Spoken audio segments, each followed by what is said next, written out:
É um, pra- é um é um prazer, na verdade, né, estar recebendo aqui, né, mesmo de forma remota, né, o professor Jorge Medi Neto. O professor, ele tem uma longa história, né, no ensino de física, no ensino de ciências de maneira geral, né, trabalhou com figuras, né, lendárias aí do ensino de ciências também da Unicamp, né, o nosso saudoso Fracalanza, né, citando um aqui, coordenou e atuou, né, junto a várias instituições, né, públicas de ensino, né, Unesp, Unicamp, USP, UFSCar, em projetos coletivos, né, que esse é um dos projetos, né, que vai ser apresentado, né, nesse momento. E o título do seminário, né, do professor Jorge, é Projeto e-Arte e Plataforma Fracalanza, Banco de Dados e Estado da Arte sobre a Pesquisa em Educação Ambiental no Brasil, Teses e Dissertações. Eu tive o prazer, né, de participar também, né, como professor, pesquisador desse projeto durante alguns anos, né? Tive bem de perto, né, aprendendo bastante aí com o grupo.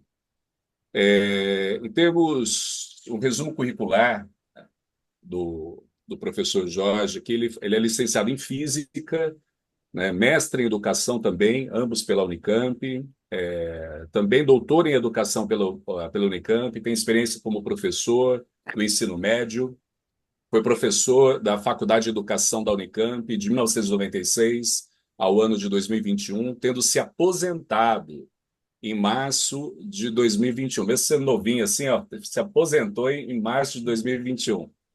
Atualmente, ele é professor colaborador da Faculdade de Educação da Unicamp, atuando no programa de pós-graduação em educação, PPGE, e do programa de pós-graduação multi-unidades em ensino de ciências e matemáticas, o PECIM. Desenvolve estudos e pesquisas na área de educação e formação de professores, com ênfase no campo da educação em ciências e educação ambiental. Posso também colocar, ele foi coordenador, né, coordenador do PECIM, né, foi coordenador de 2011 a 2013, integra o grupo de pesquisa Formar Ciências desde 1997, tendo sido coordenador em 2000 e 2001 e 2008 a 2017, e coordena o Centro de Documentação e Ensino de Ciências, o CEDOC, também, desde 1997. Então, queria agradecer, né, a tua presença, Jorge. Antes de mais nada, né, eu fiz esse convite também para o Jorge, né, que é uma forma de honrar, né, essa trajetória, né, esse histórico, né, reconhecer, né, toda, né, a produção, né, contribuição que ele teve na área e ainda está tendo na área, né, e eu fico muito feliz, né, e externo aqui a minha felicidade, né, de tê-lo aqui conosco, né, apresentando esse seminário e podendo compartilhar um pouquinho, né, desse projeto coletivo e tão significativo, envolvendo tanto o ensino de ciências como também a educação ambiental. Duas temáticas que conversam bastante. Muito obrigado, Jorge. Obrigado, Maurício. Vocês estão me ouvindo bem? Tranquilo? Sim, tá Precisa falar ótimo. mais alto? Tá bem, não, Tá tranquilo? tá bem. Tá bom. O auditório tem um sistema de som ótimo. Fique à vontade, Jorge. Obrigado. Tá. Então, eu queria agradecer o convite do professor Maurício, do professor Marcelo. É um prazer revê-los, mesmo que à distância. Peço desculpas àqueles que estão presentes lá no auditório, de eu não estar aí com vocês presencialmente, mas eu vou tomar cafezinho qualquer dia aí, na USP, ou tomar um chopinho lá no Pinguim, com o Maurício, em Ribeirão Preto, né? É um prazer estar com vocês toda vez que eu vou à USP. Semana passada eu fui numa banca de mestrado, né, aí do programa Interunidades. Sempre me, me traz à memória os tempos em que eu ainda era estudante de mestrado e professor da educação básica e conheci a USP pela primeira vez lá em 1985, 87.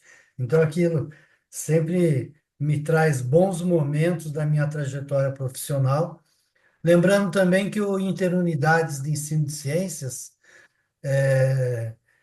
é o primeiro programa de pós-graduação, né? O primeiro mestrado em ensino de ciências que a gente tem na área de educação e ciências aqui no Brasil. O IFU, na época, em 1973, o Instituto de Física e a Faculdade de Educação fizeram essa parceria. Anos depois, lá nos anos 2000, foi o Instituto de Química e o Instituto de Biociências se integraram ao programa e depois também incorporou o mestrado, o doutorado. E é um programa, junto com, eu não tenho esses dados exatos, mas assim, o Interunidades de Ensino de Ciências, e o Programa de Educação para as Ciências da Unesp de Bauru, são os programas de maior produção, né, institucional, na área de educação e ciências, em termos de dissertações e teses. Então, assim, eu sempre tenho grande respeito, né, e admiração pelo trabalho que vocês fazem no Interunidades e também para lembrar que a USP é o celeiro das inovações, é o berço da nossa área de educação e ciências, né, da área de pesquisa em educação e ciências no Brasil. Desde lá, final dos anos 50, começo dos anos 60, quando começaram os primeiros projetos curriculares, tradução dos projetos curriculares de ensino de física, ensino de química, ensino de geociências, eh, ensino de biologia também, e depois os projetos nacionais, quer dizer, aqueles, eu gostaria de ter, de ser um pouco mais velho, eu estou com 66 anos, né? Me aposentei com 61, Maurício, 61 para 62. É a realidade de quase ninguém mais. Embora tenha trabalhado desde 79, efetivamente, não na Unicamp, a Unicamp eu ingressei em 96, mas na educação básica eu trabalhei desde 79, quer dizer, com 42 anos eu me aposentei. Continuo trabalhando na pós-graduação, mas a perspectiva é mais uns 2 anos parar definitivamente. Então é um prazer estar com vocês, é um prazer falar dentro do programa Interunidades em Ensino de Ciências, é um prazer retomar contato com os colegas da USP por todo esse cenário histórico que eu brevemente trouxe. O Maurício tem os slides ou sou eu que tenho que pôr, Maurício? Eu, como que, eu não sei fazer aqui no Zoom. O Meet eu Tá domino fechado seu áudio, bastante. Maurício. O áudio está fechado. Eu até preferia se pudesse eu colocar os slides, mas aí vocês têm que me avisar, me explicar como é que eu faço. Eu vou dar uma olhadinha. Talvez eu até possa passar, eu só preciso me organizar aqui certinho. Não, mas Daí eu você já consegue, passo. é o menuzinho de baixo aqui que eu...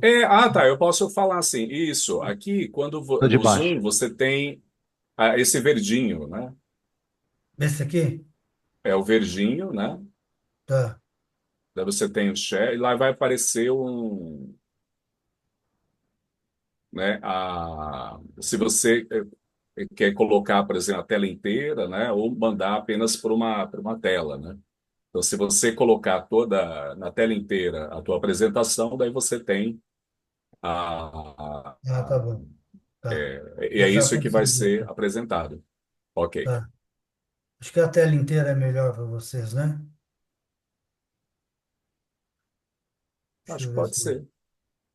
Aqui. Vamos ver se... Eu prefiro porque eu quero também entrar na internet para mostrar o site do projeto. Ah, Aí, tá. Fica melhor. É Já está melhor. aparecendo, viu, Megi? Agora é só Aparecendo, fazer é. a Modo apresentação. apresentação. Isso. aí. Ai, Certíssimo. consegui. Tudo bem. Peço desculpas aí. Acho que eu tenho que... Como que tira Isso, essa agora põe barra no modo aqui? apresentação para ela ficar a tela cheia. Modo apresentação. Aí embaixo, ali na. Também. onde tem tipo uma telinha, né? Uma tela. Can- Não tem o zoom ali à direita? Canto inferior direito? Canto inferior direito, mas aqui já não está, tá no canto superior. Ah, é? No meu foi para o canto superior. Aqui, Tá. Aqui aparece. ó, aqui volta, aqui. Bom, pode ser assim mesmo como está? Talvez fique pequeno. É, Está pequeno pessoal, aí acho que para fica você? pequeno, né? Melhor fazer para tela cheia para ficar. Pá. Aqui, não, aqui volto eu. Então, é que para nós aqui aparece o seu PowerPoint, né? O seu aplicativo de PowerPoint.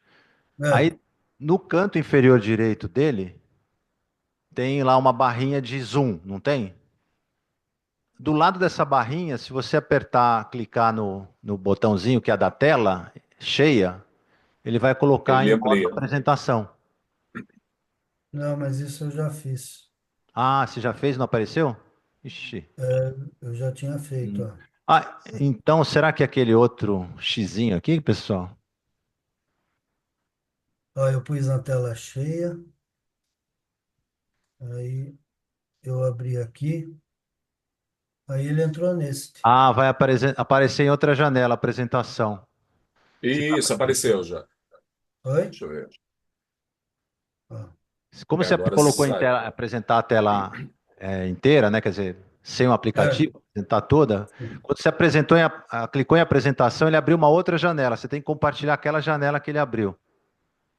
Esse Isso. é o problema de apresentar. deixa eu ver se vai abrir agora.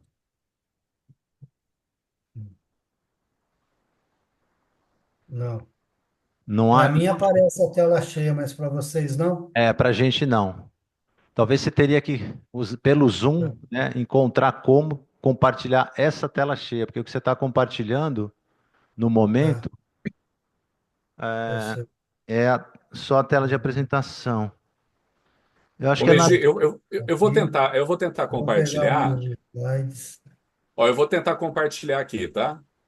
Tá bom, Daí de repente, resolve. desculpa. Podia ter treinado um pouco antes. É, Pronto, agora chegou a tela cheia. Isso. Eu estou compartilhando, tá? Então eu toco por Você aqui. consegue ver, Megide? eu Compartilhamento vejo, do Maurício? vejo, Ah, então beleza. vejo. Então você fala assim, E Maurício, é, passa o slide. tá, tá legal. Isso. Vai. Tá bom, agradeço.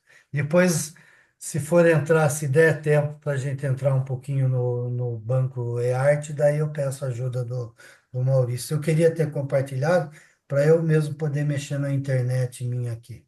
Mas tá ótimo. Depois você pode, o Maurício tira o compartilhamento, você entra no site, aí dá para ver compartilhando você compartilhar o seu Isso. navegador, Ah, tá né? bom, tá bom. Bom, Vamos lá. então, novamente agradeço, o Maurício já falou, né? Quando ele me fez o convite, eu trabalho por muitos anos, né? Décadas já, com dois bancos de teses, um de ensino de ciências e um de educação ambiental.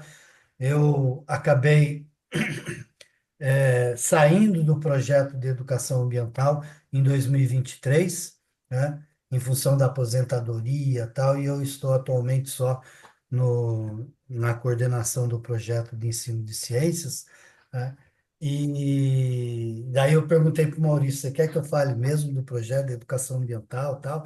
Não é problema algum, porque eu participei, né, atuei na coordenação do projeto de 2009 até 2022. Então, eu vou trazer para vocês alguns dados, algumas informações desses projetos, mas eu começo pela questão das pesquisas de estado da arte e também falando um pouco dos bancos de teses que nós temos na área de ensino de ciências, né? Então, se o Maurício puder, o próximo slide, né? Falando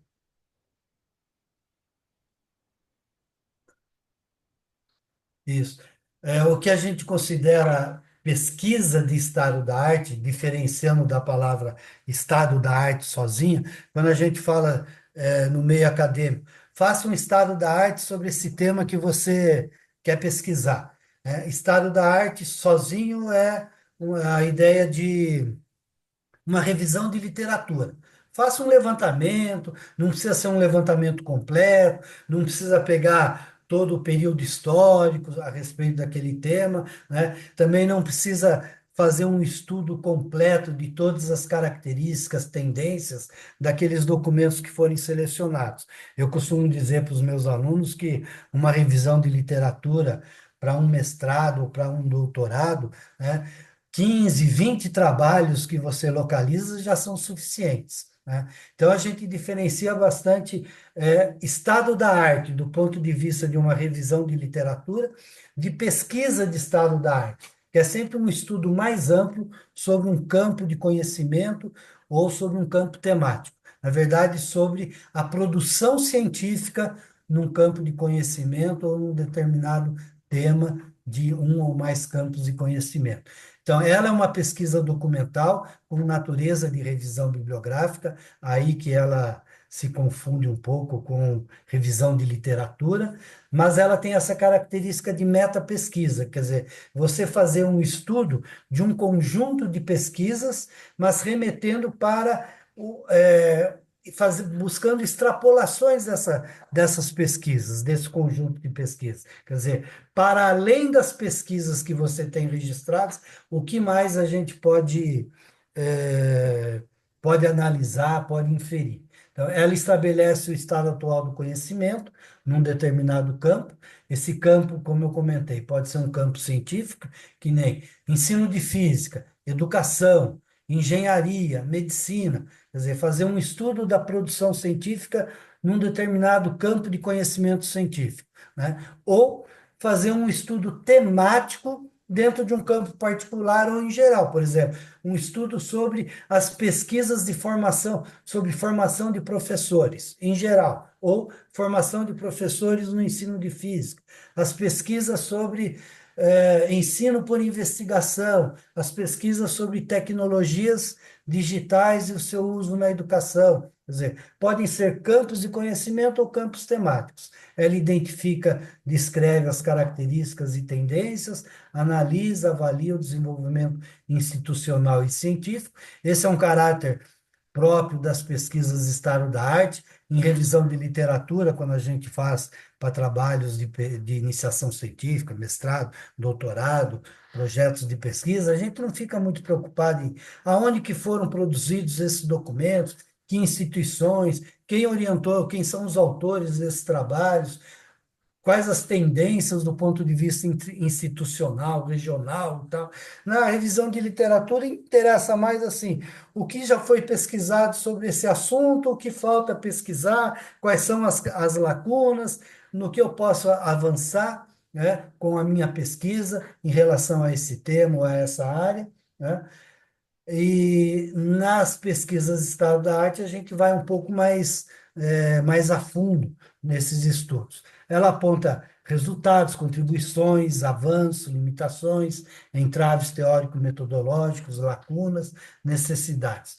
Esses estudos também podem sugerir políticas de desenvolvimento da pesquisa na área e promover uma divulgação mais adequada, mais completa, né? Não só aquela divulgação baseada em resumo, palavras-chave, título, o que é o mais comum nos bancos de informação bibliográfica, mas também a partir de classificações que são feitas desse material, fazer uma divulgação mais completa, né? O próximo slide, por favor, Maurício. O professor Hilário Fracalanza tinha essa frase emblemática, quer dizer, na verdade, as pesquisas de estado da arte, elas visam o que sabemos sobre um determinado campo, sobre um determinado assunto, e o que precisamos ainda saber, né? Eu considero que ela tem essas três perspectivas, uma perspectiva geral e panorâmica, que são estudos de natureza mais descritiva, mas também analítica, porque a gente faz análise de características, análise de tendências, mas o forte desse estudo panorâmico, né, são estudos mais descritivos. Eles são muito utilizados quando você tem uma grande quantidade de documentos, né? pesquisas numa perspectiva mais compreensivo-avaliativa, tá? Que visa você fazer estudos particulares do campo, né? Aquilo que a gente chama de meta-pesquisas. A professora Marli André denominava isso de sínteses integrativas. Quer dizer, ela dizia assim: as pesquisas estão todas espalhadas pelas instituições, pelos repositórios. Quando a gente seleciona um conjunto delas e faz uma análise profunda do ponto de vista compreender os avanços, as lacunas, os entraves e também avaliar a produção nesse campo, na verdade, a gente está fazendo com que as pesquisas que estavam separadas, elas comecem a conversar, a dialogar umas com as outras. Então, ela deu nessa perspectiva, ou ela usava essa denominação de síntese integrativa, né? Ela usava um outro termo, reconciliação integrativa. É interessante o reconciliação, no sentido assim, elas não estão brigadas, mas elas estão espalhadas e não em diálogo. E a gente, através das pesquisas de estado da arte, coloca essas pesquisas, ou um conjunto delas, em diálogo. E tem uma perspectiva histórica que praticamente a gente não encontra em nenhum documento, em nenhum texto da literatura a respeito de estado da arte. E eu acho isso muito importante no sentido de você construir a memória da pesquisa num determinado campo.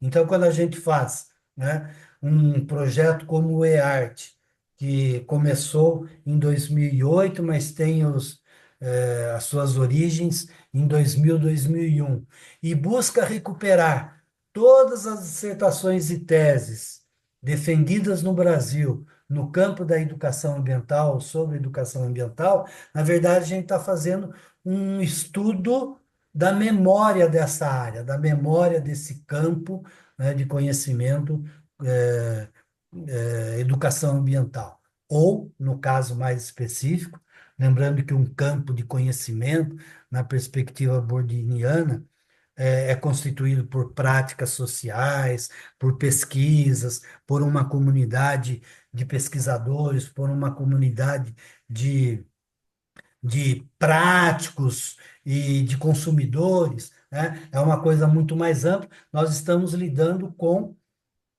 a pesquisa dentro de um campo de conhecimento. Como esse campo de conhecimento é um campo científico, né? O que caracteriza fortemente esse campo científico é a sua pesquisa, os eventos, a produção a respeito dessas pesquisas, né? Ah, e eu trouxe mais esse slide geral para dizer assim, como é que a gente constitui esses bancos de dados para depois gerar as pesquisas de estado da arte, né? Normalmente nós temos trabalhado, o meu grupo de pesquisa aqui na Unicamp, Formar Ciências, né? O grupo ligado os vários grupos ligados ao projeto eArt, a gente tem trabalhado com dissertações e teses. E a fonte principal que nós temos a partir de 2007 é o Banco da CAPES, né? O Banco da CAPES, o catálogo de teses e dissertações da CAPES, ele tomou forma, foi constituído em 2007. Então, anteriormente, a gente tinha que usar outras fontes para recuperação das referências das dissertações e teses. E o Banco da CAPES, ele traz referências de 1987 para frente. Não tem uma explicação, até hoje não tem uma explicação por que a CAPES, em 2007, pegou dados de 87 para frente. A não ser que diga assim, ela optou por pegar dados de 20 anos atrás. Então, pegou de 87, lançando o banco a partir de 2007, né? Mas nós temos pesquisas no âmbito da pós-graduação estricto sensu, mestrado, doutorado, desde os anos 60, final dos anos 50, começo dos anos 60 aqui no Brasil, em todas as áreas. A CAPES, o banco é só de 87 para frente. A BDTD, que é bastante usada para coletar informações, porque ela tem um sistema bastante facilitado de buscas, ela permite busca avançada, de você colocar vários termos, várias expressões de busca combinadas, né? Mas ela traz dados apenas de cerca de 60%, um pouco menos, da produção nacional na área. Quando a gente entra no banco da CAPES hoje, nós encontramos lá 1.600, 1 milhão, desculpa, 1.600.000 e tantas dissertações e teses registradas no banco. Enquanto na BDTD, eu entrei ontem só para dar uma olhadinha, estava em 950.000 trabalhos. Então, a BDTD, as pessoas acham que por ter um sistema de busca avançada bem mais fácil e amigável do que a CAPES, acha que é um banco mais completo. Pelo contrário, o banco da CAPES, o catálogo de teses da CAPES, é o mais completo que a gente tem. E existe também a NDLTD, que é uma rede internacional, o Ened Network, é uma rede internacional de repositórios institucionais ou de bibliotecas institucionais do ponto de vista de teses e dissertações digitais. Eu entrei ontem na NDLTD, né? E lá, uma das parceiras é a BDTD.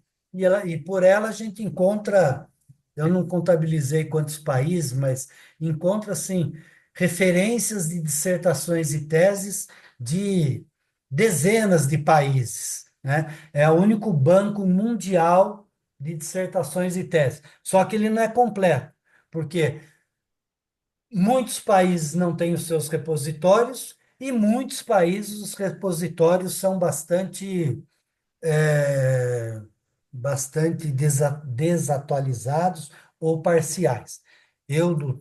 Do que eu conheço de pesquisa sobre teses e dissertações, eu considero que o banco da CAPES é o repositório, né, de informações sobre dissertações e teses mais completo que a gente tem no mundo. É, eu não, eu não conheço outros países que têm um sistema de informação tão completo sobre a pós-graduação como a CAPES.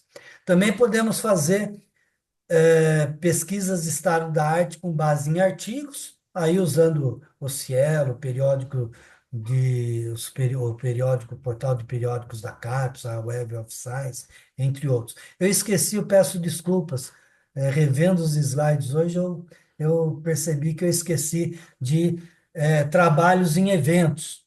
Também se faz muita pesquisa de estado da arte com os trabalhos completos apresentados em eventos do campo da educação, eventos de qualquer área, né? No nosso caso, ensino de ciências e educação ambiental, os eventos mais relevantes desta área. E temos bancos específicos. Depois eu vou mostrar algum deles para vocês, mas assim, o CEDOC, que é sobre ciências da natureza, ensino de ciências da natureza, o EART, que é sobre educação ambiental, o ENFIS, que é um banco específico de ensino de física feito aí no IFUSP, né? A BDTDEA, que é de educação em astronomia, e a BDDEC, que é de ensino de química, né? Por que que, como normalmente, a gente tem preferido sempre fazer pesquisas de estado da arte com dissertações e teses? E deixando os artigos e os trabalhos em eventos, mais para fazer revisões de literatura. Porque a nossa preocupação sempre é compreender o campo, inclusive do ponto de vista histórico, um campo temático ou um campo de conhecimento, naquele ponto de vista histórico. Essa é uma razão, né?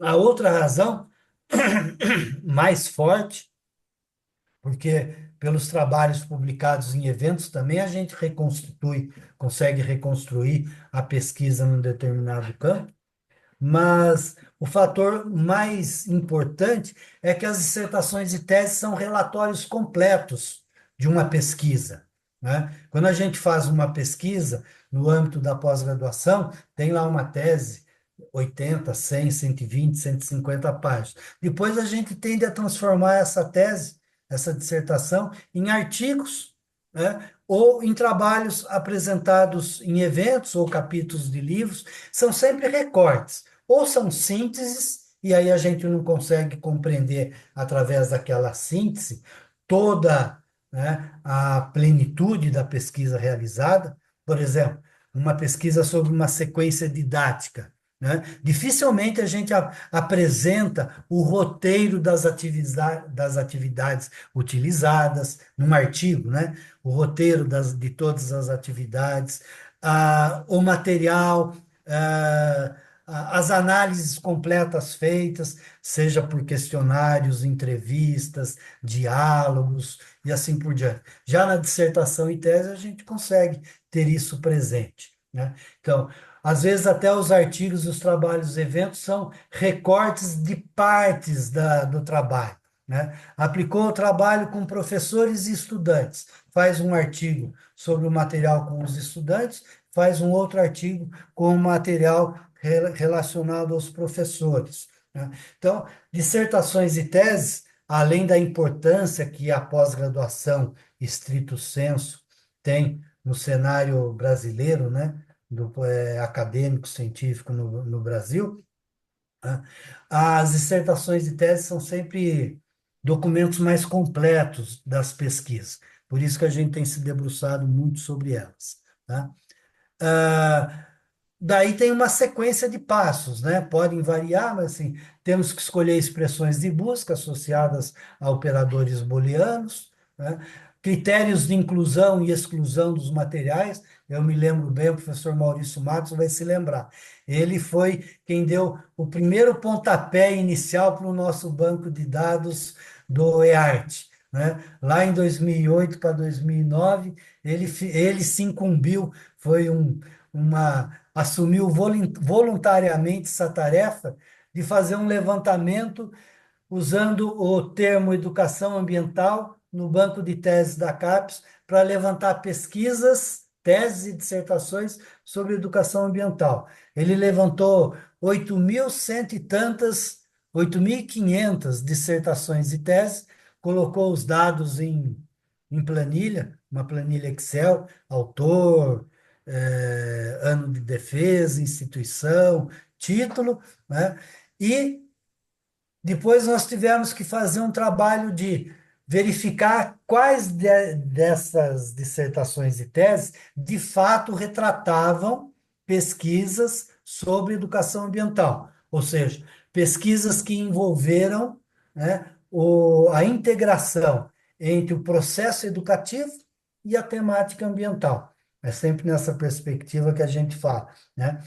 Pesquisas em educação ambiental, elas têm que tratar de uma temática ambiental e envolver algum processo educativo, formal ou não formal, né?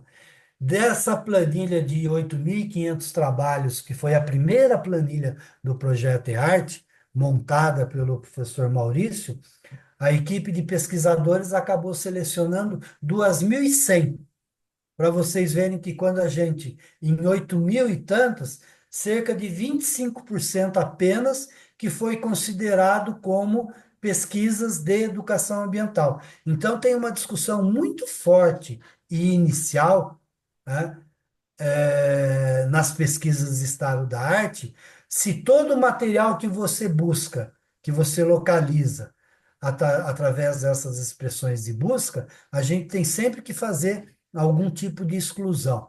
Essa exclusão, ela acaba ficando tanto na área de ensino de ciências. A gente também faz buscas no banco da CAPES, usando as palavras ensino de física, ensino de ciências, ensino de geociências, ensino de astronomia, ensino de biologia, ensino de química.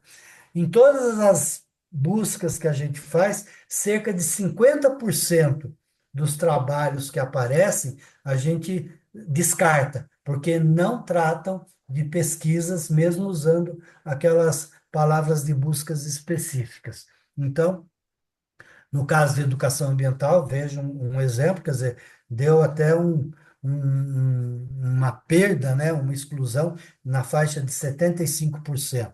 Mas hoje em dia a gente já usa palavras combinadas, mesmo assim a gente encontra na faixa de 40% a 50% de exclusão. Depois tem a constituição de descritores analíticos, que são aqueles indicadores que serão usados para classificar os documentos. Eles têm duas grandes categorias, é, descritores institucionais, quer dizer, o ano, o tipo de curso, mestrado, doutorado, mestrado profissional, a instituição produtora, a região, o programa de pós-graduação, a área da CAPES, o orientador, quer dizer, diversos descritores, indicadores, né? É, no campo institucional e descritores daí específicos, que podem ser descritores educacionais, por exemplo, a área de conhecimento que foi trabalhado, o nível escolar, a modalidade educacional, educação de jovens e adultos, educação profissional, tecnológica, educação indígena, o nível escolar e até mesmo no EART a gente usava até 2012, depois paramos de usar, mas descritores temáticos. Seu trabalho versou sobre métodos e estratégias de ensino, material didático, currículos, formação de professor, formação, características e formação de conceitos em estudantes, história da ciência e assim por diante. Diferentes descritores. Podemos também usar descritores epistemológicos, quer dizer, o tipo de pesquisa, se é uma pesquisa empírico-analítica, fenomenológica, crítico-dialética, descritores numa perspectiva filosófica, se a abordagem é positivista, pós-positivista, pós-estruturalista, é, é, etnográfica, e assim por diante, né? Construtivista social e assim por diante. Podemos ter descritores específicos sobre práticas, sobre concepções de professores e assim por diante. Para cada trabalho, você vai montando os descritores que julga mais relevantes, né? Depois segue um período de classificação dos documentos. Tem muitos pesquisadores que fazem a classificação individualmente. Nós temos usado sempre a perspectiva de duplo cego, né? Dois pesquisadores fazem a classificação independente, né? E se houver divergência, no modelo original de duplo cego, no caso de divergência, um terceiro classificador classifica, resolve a divergência. No nosso caso, a gente optou por juntar os dois pesquisadores, né, e eles discutirem e chegarem a um consenso. Então, é um duplo cego que, no caso das divergências, o terceiro elemento é a dupla, né, o diálogo, a discussão em dupla. E depois segue a inserção desses dados em catálogos, planilhas, plataformas digitais e também a publicação de resultados analíticos, né? Aqui é só uma descrição desde da, da identificação dos documentos até a produção do banco de dados. Daí tem a seleção dos documentos e cada pesquisador ou grupo de pesquisa vai se debruçar sobre um determinado conjunto e fazer as suas análises específicas. Entrando nos bancos de teses e dissertações que nós temos disponíveis no Brasil, né? Agora eu vou falar só do âmbito do Brasil e mais do ensino de ciência e educação ambiental, né? Eu não conheço outros bancos, não conheço, não por não pesquisar, não buscar, por não encontrar, né? Parece que a área de ensino de ciências e educação ambiental se preocupou em fazer esses bancos específicos e as demais áreas se ocupam de recuperar as informações em bancos gerais. Então, nós temos, do período de 60 e 70, os catálogos de teses do CNPq. Eles só existem em versão impressa. Nunca foi feita uma digitalização desses documentos. Certamente aí na biblioteca do IFUSP deve ter, da Faculdade de Educação da USP deve ter também, né? A gente tem esses exemplares, acho que eram 4 compêndios, para quem é da minha idade, né? Deve conhecer, conhece aquelas antigas listas telefônicas, os catálogos do CNPq são mais ou menos parecidos com as listas telefônicas antigas, quer dizer, manuais assim de 1000 páginas, 1500 páginas, com letrinhas bem miúdas. Ele trazia alguns dados institucionais de cada trabalho, o título, o autor, o orientador, a instituição, bem pequenininho, que nem uma referência bibliográfica, e depois vinha o resumo, né? Um resumo que não era o resumo completo da dissertação ou tese. O CNPq devia pedir aos pesquisadores para fazer um resumo sucinto, né? E a gente só podia fazer consulta local nas bibliotecas, né? Seja a consulta dos catálogos do CNPq, seja a consulta das dissertações e teses. Então, foi assim que a gente constituiu os primeiros bancos na área de ensino de ciências, né? Recuperando os dados do período de 60 e 70 pelos catálogos do CNPq e visitando, no caso do ensino de ciências, eu visitei várias bibliotecas, isso em meados dos anos 80, né? Eu fui na biblioteca no Instituto de Física da USP, no Instituto de Química, no Instituto de Biociências, na biblioteca da Faculdade de Educação, fui em Porto Alegre, na PUC do Rio Grande do Sul, na Federal do Rio Grande do Sul, no Instituto de Física, na Faculdade de Educação, em São Paulo, voltando a São Paulo, eu fui na PUC de São Paulo, fui na. Bom, não vem ao caso, né? Eu viajava, não de avião, de ônibus, porque naquela época passagem aérea era caríssima. Eu viajei do sul, Santa Maria, Porto Alegre, Florianópolis, Curitiba, São Paulo, algumas cidades do interior de São Paulo. Depois eu fui ao Rio de Janeiro, fui a Niterói, fui a Belo Horizonte, e cheguei aí a Brasília, né? Não tinha dinheiro para ir para todos os outros estados, né? Isso para fazer um refinamento, quer dizer, tinha as informações dos catálogos do CNPq, mas também a gente não tinha os textos completos. E naquela época não tinha, existia Xerox já naquela época, mas era caríssimo, né? Não tinha as teses digitais em versão digital. Aí tinha que ir nas próprias bibliotecas, nas instituições, para te fazer cópia impressa, né? Na época também a professora Regina Cavamura e a Sônia Salem, aí do IFUSP, né, desenvolvia o banco de ensino de física.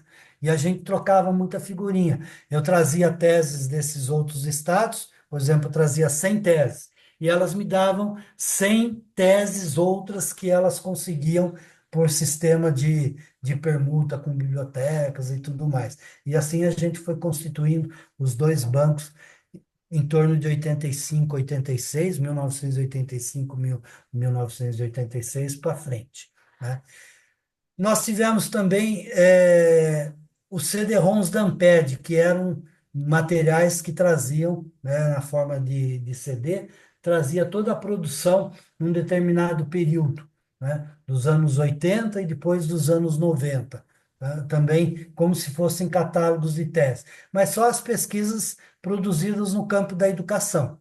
Naquela época a gente não tinha a área 46 da CAPES, a área de ensino de ciência e matemática, hoje a área de ensino, então tinha pouca produção fora da área de educação, tanto em educação ambiental quanto em ensino de ciências. Mas tinha alguma produção. Hoje nós já temos mais, porque os mestrados nacionais, os mestrados profissionais em rede nacional, o Profiqui, o Profibio e o Profis, né, o MNPF de física, eles estão fora da área de educação e também da área de ensino. Eles, respectivamente, eles estão na área de astronomia e física, de biologia e de química. Depois, agora vão passar, mas ainda não passaram para a nova área, né? A área que a CAPES criou, a área 50, que vai agregar os profissionais em rede nacional. Em 2007 veio o catálogo de teses da CAPES, com dados de 87. Então, aquilo que a gente conseguiu nos catálogos do CNPq, nas bibliotecas, presencialmente ou nos CD-ROMs da Ampet, a gente manteve de 87 para baixo. A partir disso, a gente confiou que o catálogo da CAPES traz 100% da produção nacional, né? O problema é fazer a busca por palavras e tudo mais. O Banco da CAPES ficou fora do ar de 2011 a 2013, ficou 2 anos fora do ar. Para a gente que fazia pesquisa de estado da arte, foi terrível. E quando ele retornou, ele só trouxe dados completos a partir de 2013. Eu espero conseguir mostrar para vocês, né? E dados parciais até 2012. Quer dizer, aqueles dados que existiam anteriormente, de 87 a 2012, que eram completos, por exemplo, os resumos e palavras-chave, sobretudo os resumos das dissertações e teses. A gente tinha antes do Banco da CAPES sofreu uma reformulação, né? Agora a gente só tem a partir de 2013 os resumos, né?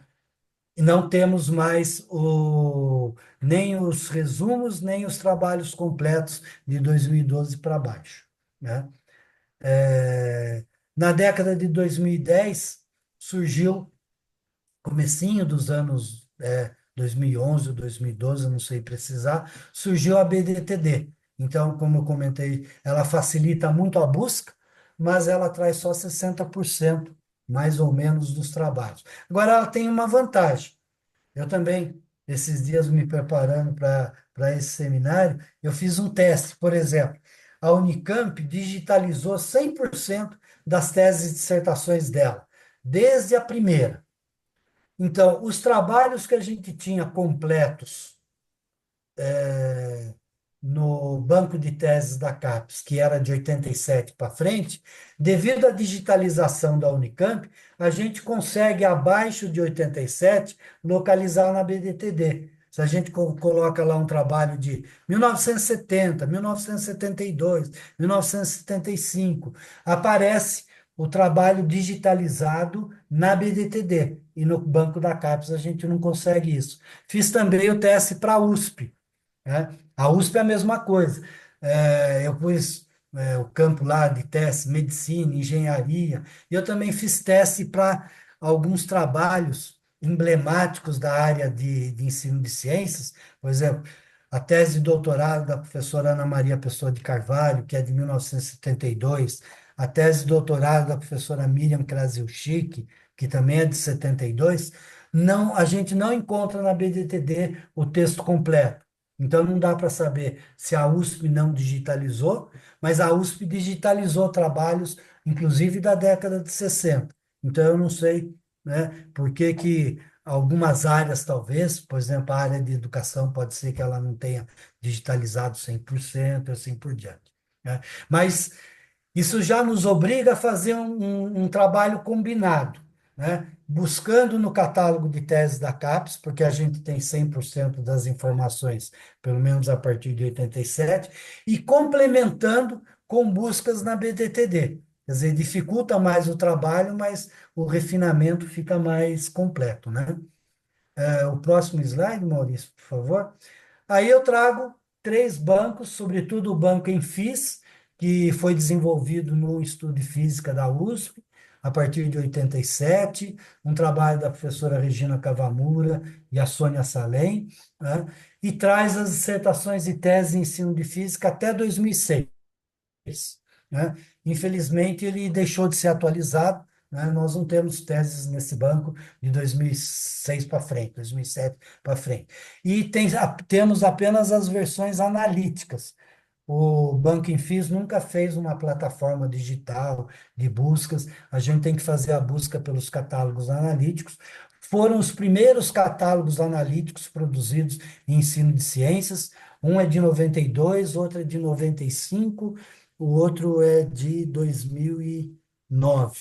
Acho que é de 92 o primeiro, que pegou teses anteriores a 92. Depois o seguinte, eu acho que é de 95 ou 98, pegou tese do período complementar. E depois veio um catálogo, o terceiro catálogo, de 2009, e trouxe dados de até 2006.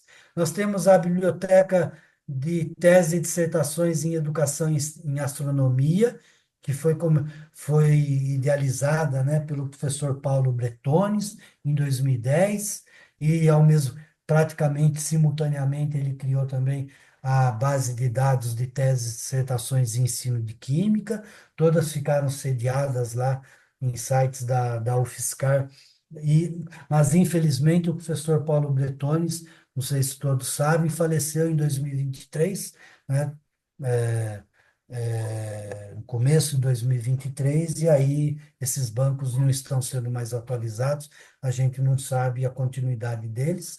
Depois, nós temos o banco de teses e dissertações do SEDOC, né, que é o trabalho que eu comecei em 87, quando eu era aluno de mestrado lá da Unicamp, junto com o meu orientador, professor Décio Pacheco. No caso do SEDOC, a gente sempre trabalhou com ciências da natureza, não só com física, não só com astronomia, com as cinco, nós consideramos os cinco campos específicos das ciências da natureza: biologia, física, química, geociências e astronomia. E aí teve muita troca de figurinhas, muito intercâmbio, muita cooperação, né? Como eu comentei, os trabalhos de ensino de física, eu recebia muita dissertação e tese da Sônia Salem e da Regina Cavamura, né? Trabalhos de astronomia e química, o professor Paulo Bretones trocava comigo já na década de 2010, né? O professor Roberto Nardi, quando constituiu o mestrado em Educação para a Ciência lá da Unesp de Bauru, por muitos anos, por mais de 10 anos praticamente, toda a tese ou dissertação defendida no programa, ele encaminhava para o SEDOC, ele tirava uma cópia, encaminhava gratuitamente para o SEDOC. Depois, quando os trabalhos começaram a ser digitais, aí a gente passou a ou ter direto nos bancos ou receber apenas o arquivo digital, né? Então, no SEDOC, nós tivemos um primeiro catálogo que foi editado em 98, né? Por isso que eu falei que o primeiro de ensino de ciências é o catálogo de teses e dissertações em ensino de física, que foi produzido aí no IFUSP, que é de 92. O SEDOC produziu um catálogo em 98, que abrangeu os trabalhos de 72 a 95, né? Se pegar os trabalhos de ensino de física que tem nos catálogos do Banco Infis, né, praticamente 100% ou 99% das referências tem também nos catálogos do SEDOC, por conta até desse intercâmbio que a gente fazia, né? Temos um banco digital que cobre os trabalhos, a produção de 72 a 2012, e nós estamos para atualizar esse banco, mas nós já temos dados até 2021, só que por enquanto eles estão ainda em planilha Excel, né? E a gente está fazendo uma padronização, uma conferência geral dessa planilha, para depois incorporar no banco, né? Então, um banco específico sobre ensino de ciências, bastante atual. A hora que o SEDOC colocar toda essa planilha até 21 no ar, daí vai ser um banco mais confiável, né? Do ponto de vista do projeto eArt, né? Pode passar, Maurício, por favor. Agora eu vou entrar especificamente no banco do eArt, né?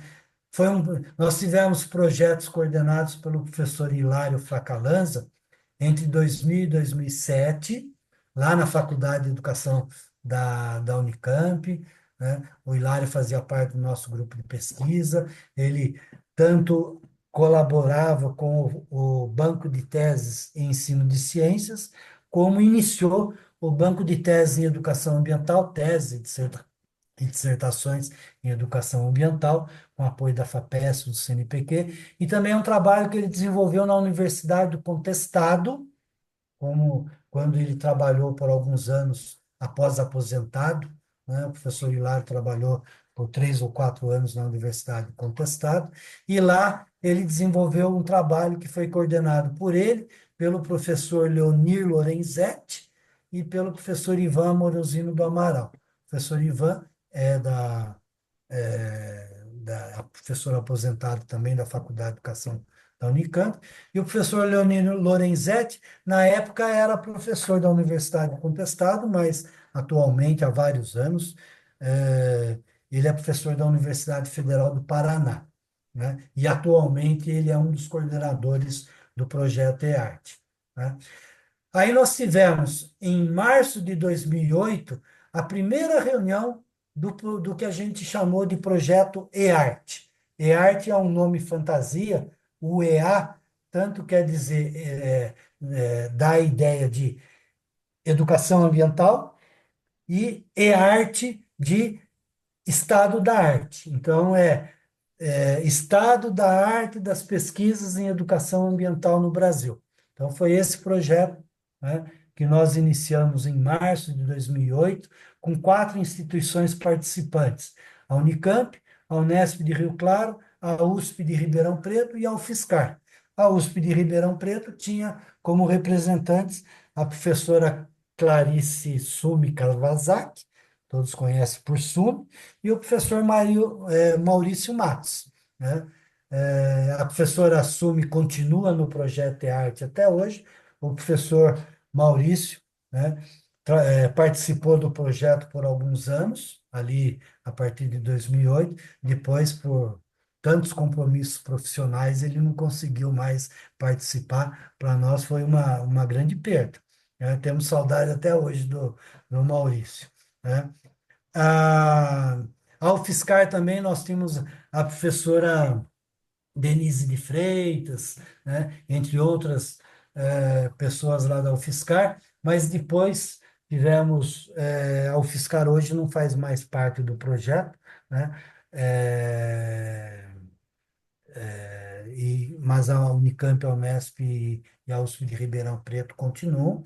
E atualmente nós temos 7 instituições, além da Unesp, Unicamp e USP, a Federal de Itajubá, a Federal do Paraná, a Federal Fluminense, o Instituto Federal de São Paulo e a Federal do Triângulo Mineiro.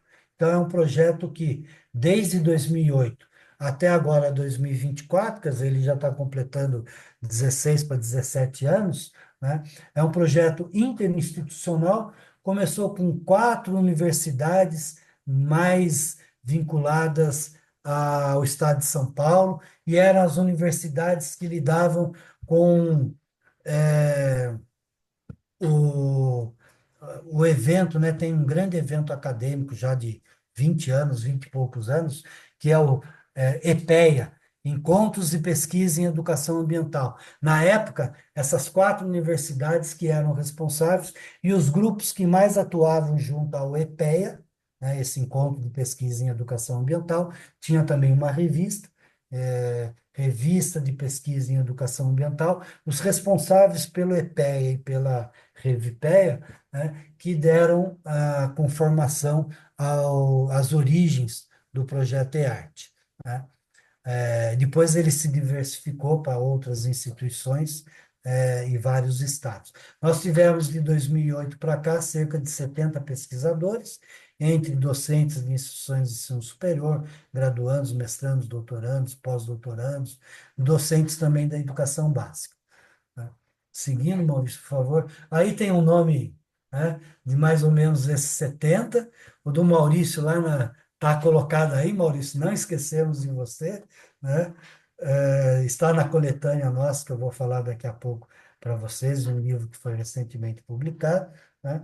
E o próximo, por favor. É, a coordenação do projeto no ano de 2008 foi do professor Hilário Fracalanzi e do professor Luiz Marcelo de Carvalho. Infelizmente, o Hilário faleceu, né, em janeiro de 2009, né? 9 de janeiro de 2009. Quer dizer, estávamos no início do, do projeto EARTE. Infelizmente, perdemos o Hilário, câncer no pâncreas, coisa de 6 meses, mais ou menos, do momento que descobriu o câncer. Infelizmente, ele faleceu, foi uma perda grande para nós. E aí, eu, como era especialista em estado da arte, mas não me considerava de maneira alguma, não me considero até hoje, um especialista em educação ambiental, mas por ser especialista em estado da arte no campo do ensino de ciências, já trabalhava com pesquisa de estado da arte, banco de teses, desde meados dos anos 80, eu passei a ser vice-coordenador do projeto, junto com o Luiz Marcelo, e fiquei na coordenação até 2022. Em 2022, a coordenação mudou, a professora Juliana Rink, que é da Faculdade de Educação da Unicamp, a professora Daniele Reis, que é da área de ensino de física, ensino de ciências, educação ambiental, que é da Unifei, o Leonir, que eu comentei já com vocês, que é da Federal do Paraná, e o professor Luiz Marcelo de Carvalho, eles continuam coordenando o projeto EAR. E nós tivemos, nesse período aí de 16 para 17 anos, 4 apoios financeiros, quer dizer, não é uma pesquisa, sobretudo porque a gente se debruça com documentos e, atualmente, o acesso aos documentos por meio digital é bem facilitado, não são apoios financeiros vultuosos, né? Na faixa de 100 mil, 150 mil, 50 mil, né? Nós tivemos apoio do CNPq, FAPESP, FAPEMIG, além das próprias instituições de ensino, sobretudo com os pesquisadores, né, que elas fornecem.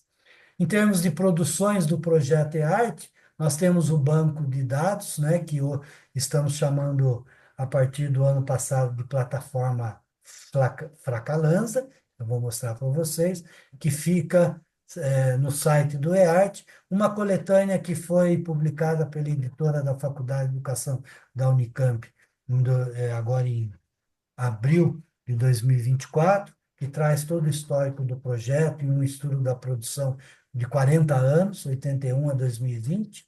Né? A data 81 é porque as 3 primeiras pesquisas em educação ambiental que nós localizamos nessas várias bases de dados, elas foram a pesquisa mais antiga que a gente encontrou é de 1981, né? Então, assim, nas nossas buscas não tem dissertações e teses sobre educação ambiental anterior a 81. Em ensino de ciências, vocês vão ver em vários trabalhos que a data inicial começa em 72, né? Porque as primeiras dissertações e teses na área de ensino de ciências datam de 1972, embora os programas da Faculdade de Educação da USP, de 69 ou 68, da PUC do Rio de Janeiro é de 65, o primeiro programa de pós-graduação em educação no Brasil é da PUC do Rio de Janeiro de 65, mas dissertação ou tese em ensino de ciências ou de alguma área específica de ciências da natureza, data de 72.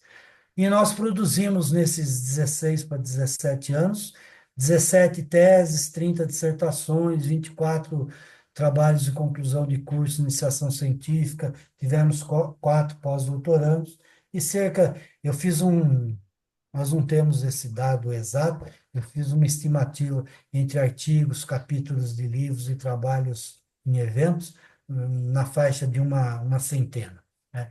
E também em 2019, eu acho, ou 2018, começamos a criar, a constituir um intercâmbio com outros países da América do Sul, que depois se estendeu também para a América Central e Caribe, e hoje recebe esse nome, Rede EARTE ALIC, Coletivo de Investigadores de Educação Ambiental, Educação Superior, né, no campo da educação ambiental. Só um detalhe que eu não comentei, esse conjunto de pesquisadores se reúne uma vez por mês, desde 2008, né? Nos primeiros anos, a gente se reunia presencialmente, né? Depois, quando foram incorporadas outras instituições de outros estados, já passamos a fazer apenas reuniões virtuais, mas uma vez por mês, sempre foi de sexta-feira. No começo era sexta-feira de manhã e sexta-tarde, o dia inteiro.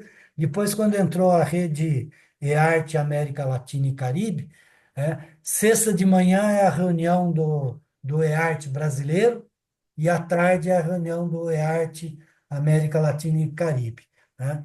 E aí as reuniões passaram a ser virtuais. Mas 8 encontros no ano, 4 no primeiro semestre, 4 no segundo semestre, ao longo do tempo. Quer dizer, é um projeto de grande duração em termos de tempo, envolve um grande número de instituições e de pesquisadores, como vocês viram. No caso do projeto EARC, nós fazemos as classificações dos trabalhos em 3 grandes descritores. A gente, depois de selecionar as dissertações e teses, se de fato tratam de um processo educativo sobre a temática ambiental, né? Daí nós classificamos esses trabalhos se eles se referem a contexto não escolar, quer dizer, um processo educativo em contexto não escolar, numa comunidade tradicional, dentro de uma empresa, gestão com base educativa de uma bacia hidrográfica, políticas públicas de um município, né, a respeito de educação ambiental, assim por diante, quer dizer, contexto não escolar em geral, né, contexto escolar, né, da educação básica e educação superior, ou a abordagem genérica, quer dizer, trabalhos que tanto podem abranger a educação ambiental em contextos escolares ou não escolares. Em geral, os trabalhos de abordagem genérica são de caráter mais teórico, né? A modalidade educacional para aqueles que são do contexto escolar. Daí a gente classifica na modalidade educacional regular, quer dizer, esse ensino regular de educação básica e superior, mas modalidades específicas, especiais, digamos assim, educação de jovens e adultos, educação especial, educação técnica e tecnológica, educação escolar indígena do campo e assim por diante. Então a gente faz essa classificação. A classificação a gente faz por duplo cego, primeiro lendo o título, resumo e palavras-chave. Se a dupla tiver alguma divergência, cada um classifica só olhando o título, resumo e palavras-chave. Se deu divergência, a dupla olha o PDF, né? E aí consulta o texto completo. Se o texto completo não está disponível, a dupla toma uma decisão. Ela pode manter o trabalho como dúvida e fica num banco, né, num arquivo morto, esperando o PDF aparecer, né, ou a dupla decide excluir ou decide incluir e daí fazer a classificação. E para os trabalhos de contexto escolar, também a gente classifica pelos níveis escolares da educação básica ou da educação superior, tá? Os níveis que vocês têm aí. Para os trabalhos que a gente levantou de 81 a 2012, nós também fizemos a classificação, o professor Maurício Matos participou desse período, também fizemos a classificação por área de conhecimento, por temas educacionais, formação de professores, políticas públicas, currículos, práticas e métodos de ensino-aprendizagem com educação ambiental, recursos e materiais didáticos e assim por diante, né? Depois nós optamos a produção começou a ampliar muito, né? Esses outros, sobretudo o descritor, temas educacionais, ele era muito complexo, exigia muito, dava muita divergência, né? E pelo aumento da quantidade, a gente optou por deixar, de não mais classificar os trabalhos por esses descritores, área de conhecimento e tema educacional, mas aqueles pesquisadores que fazem estudos específicos dos trabalhos, acabam fazendo as classificações. Eu trouxe aqui exemplo para vocês, né, de trabalhos que a gente considera inclusões ou exclusões. Só trouxe os títulos, para vocês verem um pouquinho do trabalho que a gente tem. Não quis trazer o resumo, né? A gente nunca faz a classificação de inclusão ou exclusão só pelo título. Como eu disse, no mínimo a gente lê os resumos, porque às vezes pelo resumo a gente resolve, né, dúvidas que o próprio título traz. Então, a princípio, quando a gente lê o primeiro, estudo de caso de implantação do sistema separador absoluto de esgoto em subbacias do sistema Marangá, município do Rio de Janeiro, sob uma perspectiva de saúde ambiental. Então, a temática ambiental aparece aí, seja pela palavra esgoto, seja pela palavra saúde ambiental. Mas o título não dá nenhuma informação se teve algum processo educativo, né? Processo educativo com pessoas, né? Sejam pessoas que lidam com o sistema de tratamento de esgoto, né, nesse sistema Marangá, sejam outras pessoas que da comunidade que participaram do projeto, lembrando o finalzinho do título, Perspectiva de Saúde Ambiental. Aí a gente, pelo título, não pode excluir, mas também pelo título não dá para incluir, né? Aí a gente lê o resumo e pelo resumo a gente toma uma decisão. Se pelo resumo não conseguir tomar a decisão, vai atrás do, do PDF, do texto completo, né? O seguinte é a mesma coisa, também é um trabalho que fica em dúvida, tende a ser excluído. Identificação dos corpos d'água mais impactados nas bacias dos rios Piracicaba e Paraopeba e cálculo do risco relativo de violação aos limites preconizados pela legislação ambiental. Quer dizer, água, mananciais de água, bacias hidrográficas, legislação ambiental, são temática ambiental, mas o título não identifica uma questão educativa, né, tratada, investigada no trabalho. A mesma coisa o terceiro. Já se vocês olharem os três últimos, já no título são trabalhos de educação ambiental, meio ambiente e educação, percepção ambiental de jovens alunos acerca da água, do Instituto Federal do Mato Grosso, né? Então, é um estudo sobre as concepções sobre temática ambiental que os estudantes do Instituto Federal do Mato Grosso têm a respeito, né, de água, mais especificamente. Depois a gente lê o resumo para confirmar e também para fazer classificações. Porque aqui, por exemplo, não fala. Jovens alunos, eu posso entender que é do ensino médio, né, do Instituto Federal. Mas podem ser jovens alunos do início da graduação, né, dos cursos de tecnologia que tem no Instituto Federal. Deve ter até curso de graduação no IFMT, né? Mas, em geral, a gente assim, jovens alunos parece ser ensino médio, né? Não vai ser ensino fundamental porque os institutos federais não têm ensino fundamental. Aí a gente lê o resumo. Se os dados todos estiverem no resumo, para concluir a classificação, não precisa nem consultar o texto completo. Aplicação de tecnologia digital, um blog, para a difusão da educação ambiental infanto-juvenil. Quer dizer, provavelmente é um trabalho que lida com uma estratégia de ensino, uma estratégia, materiais didáticos, né, que é o blog, no caso, né, numa perspectiva, pelo título, talvez, de divulgação científica, né, de difusão da educação ambiental para um público amplo e não apenas público escolar. O terceiro, o último, a geografia nos anos finais do ensino fundamental na promoção da educação ambiental. Então, claramente dá para classificar, né? Anos finais do ensino fundamental, ensino regular, a área a gente não classifica mais, mas seria geografia, né? O contexto educacional pode, talvez, é raro, mas às vezes poderia ser anos finais e EJA, Educação de Jovens e Adultos, por exemplo. Aí, quando a gente olha o resumo, a gente confirma e aí vai fazendo as classificações. É mais ou menos esse trabalho, né? Aí, nós tivemos recentemente a publicação desse e-book, né? Eu não consegui colocar a fotozinha dele, se a gente entrar no site, a gente consegue olhar melhor.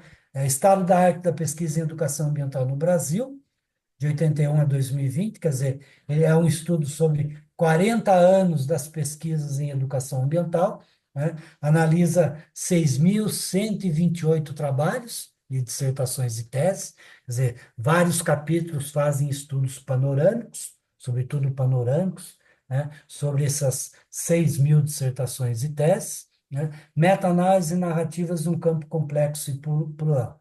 Os organizadores foi o professor Luiz Marcelo comigo, né? Publicado pela editora da Faculdade de Educação da Unicamp, e é um livro gratuito, ele tem ali 400 páginas. Se vocês colocarem editora FE Unicamp no Google, não precisa nem do link, né? É só por editora FE Unicamp, você já obtém, e podem baixar, fiquem à vontade, tem lá capítulos que contam a história do projeto, que contam a metodologia do trabalho, né? É, tem capítulos teóricos a respeito do campo da educação ambiental e da pesquisa em educação ambiental, e, sobretudo, esses capítulos descritivos, analíticos da produção de 81 a 2020, né?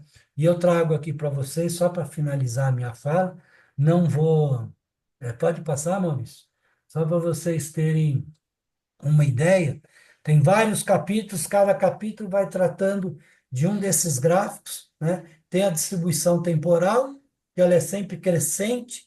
Às vezes, quando tem alguns buracos, por exemplo, 2019, 2018, né? É falha na busca, né? Quando são pouquinhos a queda, provavelmente é flutuação da produção. De um ano para outro cai um pouquinho ou aumenta um pouquinho, mas a tendência é sempre uma tendência crescente e mais ou menos não é linear, ela tende a ser exponencial, né? E hoje a equipe do EART já está fazendo atualização de 21 e 22, né? O banco de teses da CAPES já traz dados até de 24, mas a gente sempre espera um ano, fechar o ano de 24, por exemplo, e lá por meados de 25 fazer a coleta de dados de 24. E depois um processo de classificação que demora, às vezes, um ano, 6 meses a um ano. Quer dizer, sempre os bancos têm uma defasagem assim de 2 a 3 anos, porque não é um processo rápido para fazer a classificação, né? Mesmo com uma equipe grande. O próximo slide. Aqui é algo que acontece em todas os bancos de ensino de ciências, de educação matemática que a gente tem, mas não tem um banco propriamente, mas já tivemos pesquisas de estado da arte e tudo mais, né? A concentração da produção no Sudeste, no Sul, e às vezes varia centro-oeste e nordeste, ou nordeste, centro-oeste, como aqui no caso da educação ambiental, mas também porque a quantidade maior de programas de pós-graduação está localizada nas regiões sudeste e sul, a quantidade maior de docentes orientadores também é da região nordeste e sul, sudeste e sul, então não é um gráfico que destoa de algo que tem a ver com a distribuição de programas de pós-graduação no Brasil como um todo, em todas as áreas praticamente. Próximo slide, por favor. Aqui, rapidinho, a distribuição por tipo de curso, né? 81% é mestrado acadêmico, 7,5% em mestrado profissional e 11,5% em doutorado. Então, a grande concentração de pesquisas em educação ambiental é ainda em mestrados acadêmicos, né? Um dado que vale também para outras áreas, sempre nessa faixa, 80% a 85% mestrados e 15%, em torno de 15% doutorados. Educação ambiental muda um pouquinho esses dados. No ensino de ciências também muda um pouco, porque é quase equilibrado o percentual de mestrados acadêmicos e mestrados profissionais, né? Quase equilibrado. Eu diria que, dos dados que eu tenho hoje, em ensino de ciências, de todas as áreas de ciências da natureza, eu diria que nós temos talvez 45, 47% em mestrado profissional e 53, 55% em mestrado acadêmico. Mas como tende a haver um crescimento dos mestrados profissionais ainda, talvez isso venha a igualar em breve. Se pegar dados até 2023, 2024, talvez já seja metade de mestrados acadêmicos e mestrados profissionais. E educação ambiental também está crescendo o número de mestrados profissionais, sobretudo em rede nacional ou rede amazônica, assim por diante. Áreas, é só para mostrar para vocês, nós temos 50 áreas de pós-graduação na CAPES, não grandes áreas. Áreas de avaliação são 50. Aqui eu não cheguei a contabilizar, mas nós devemos ter umas 25 linhas, né, de áreas específicas com produção em educação ambiental. As de maior frequência são educação. Lembra que essa produção que nós temos aqui são dados de 81 a 2020, cerca de 6.100 trabalhos. Então, educação com 1.900 trabalhos, isso dá quase 50%, 45%, 40%. Ciências ambientais, não estou enxergando direito, 1.200, né? 1.200 trabalhos. A área de ensino, a antiga área de ensino de ciência e matemática, a atual área de ensino, área 46, perto de 1.000 trabalhos. São as três grandes áreas com produção em educação ambiental, mas vejam a diversidade das áreas, né? Então, tem produção de educação ambiental em quase, diria, 50% das áreas de avaliação da CAPES, né? É uma diversidade bastante grande. O próximo slide, por favor, Maurício, né? Aqui as instituições de maior produção, a FURC, que é a Universidade Federal do Rio Grande, a USP, a Unesp, a UNB. Lembrar que a FURG tem o primeiro mestrado em educação ambiental, que tem esse nome no Brasil, mestrado em educação ambiental, e o primeiro doutorado em educação ambiental, por isso ela é o grande centro produtor, e a USP, nos seus diferentes institutos, né, com produção também sobre educação ambiental. Várias, eu não trouxe o total, porque só para mostrar um pouco a distribuição para vocês. Vejo que, embora o Norte e o Nordeste, né, tenham menor produção, mas tem instituições bastante com uma relevância, né? Eu vi ali a Federal do Pará, por exemplo, né, do Norte. Em termos de público, então, a Federal do Pará, o UNB, são polos de grande produção, embora estejam em regiões que não têm uma produção tão intensa, né? Relevante, né? Mas não relevante do ponto quantitativo, mais do ponto qualitativo.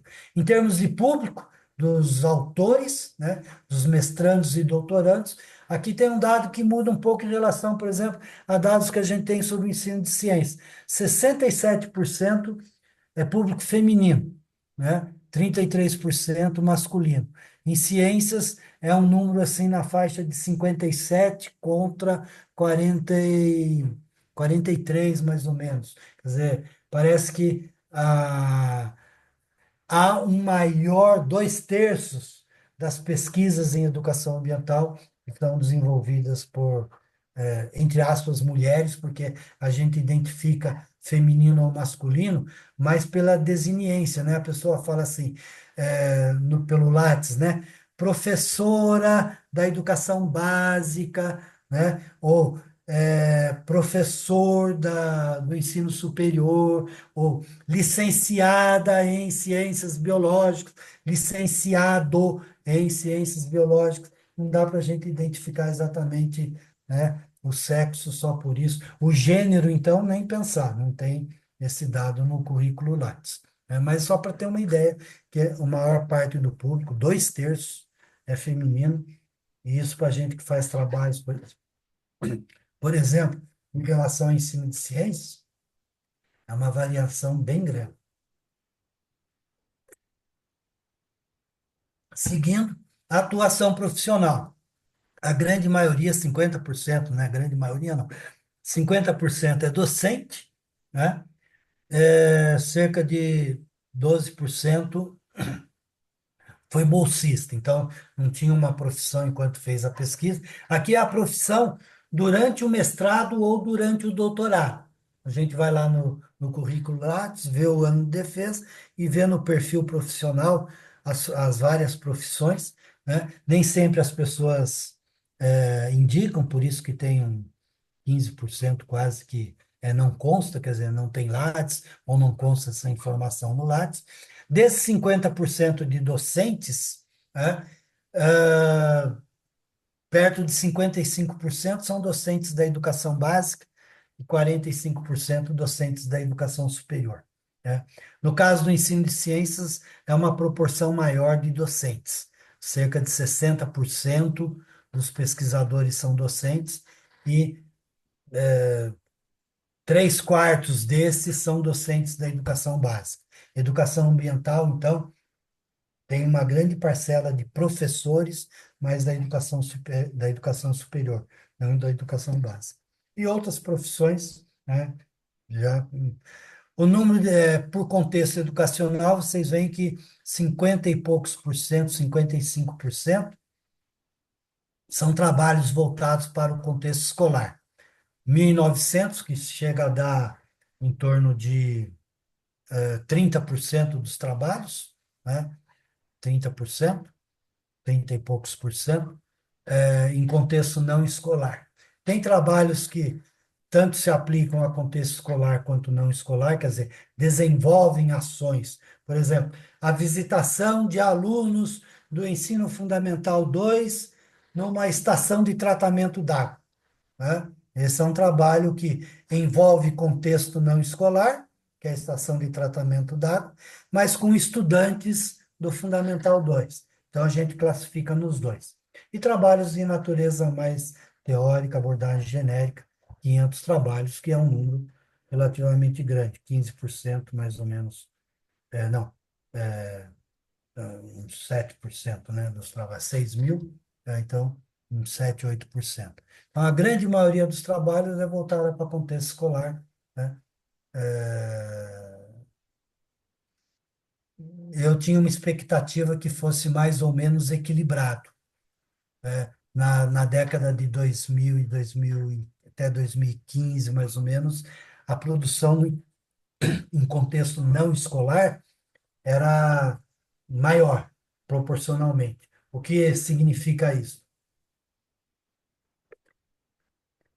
Que está havendo uma preocupação maior ao longo dos anos, sobretudo na década de 2010, 2011 para frente, né, com a discussão da temática ambiental na educação básica, sobretudo na educação básica e na formação de professores. Então, está crescendo, né, a preocupação com a discussão da temática ambiental no âmbito escolar. Isso é bom, porque a gente pode, desde a escola, né, a educação formal, fazer essas discussões cada vez mais terríveis, né, do ponto de vista da sustentabilidade do planeta.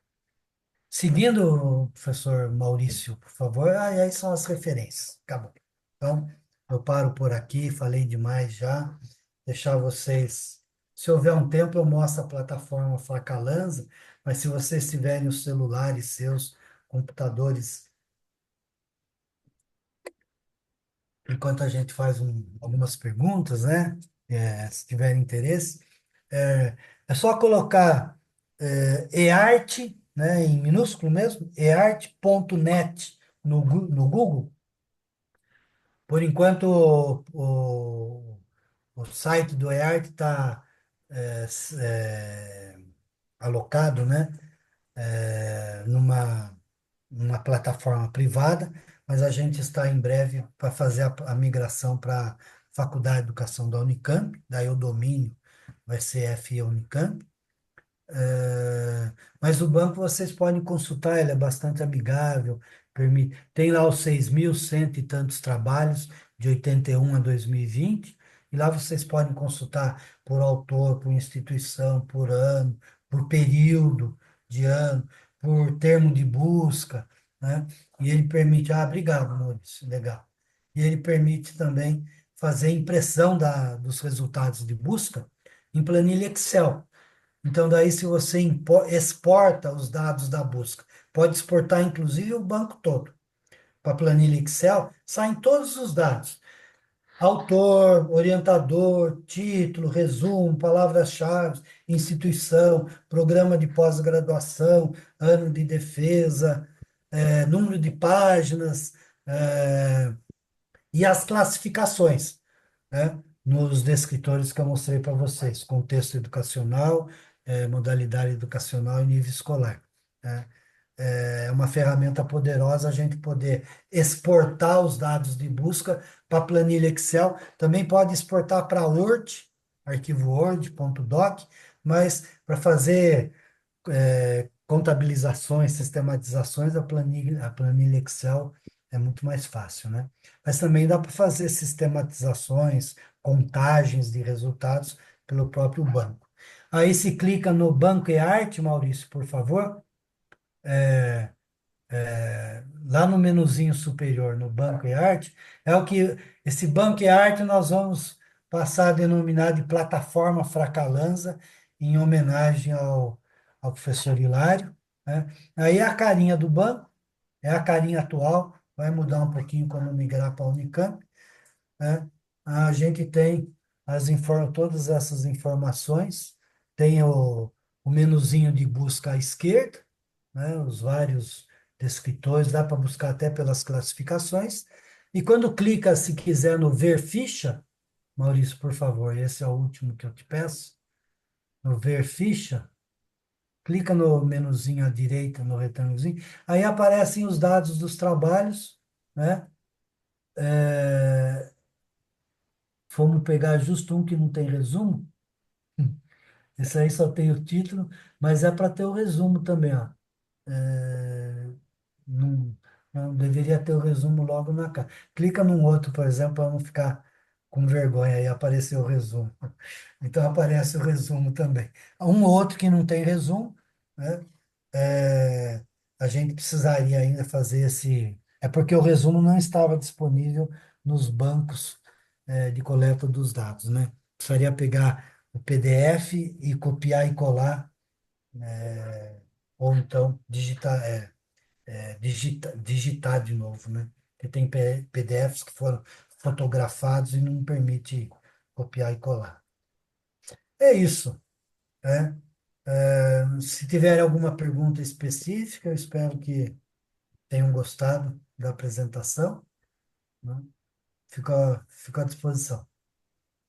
Então, eu queria agradecer, então, ao professor Jorge Mesdi Neto, né, pela apresentação, né? Eu queria já iniciar com uma pergunta aqui, Marcelo, né, Pode ser. para o Jorge.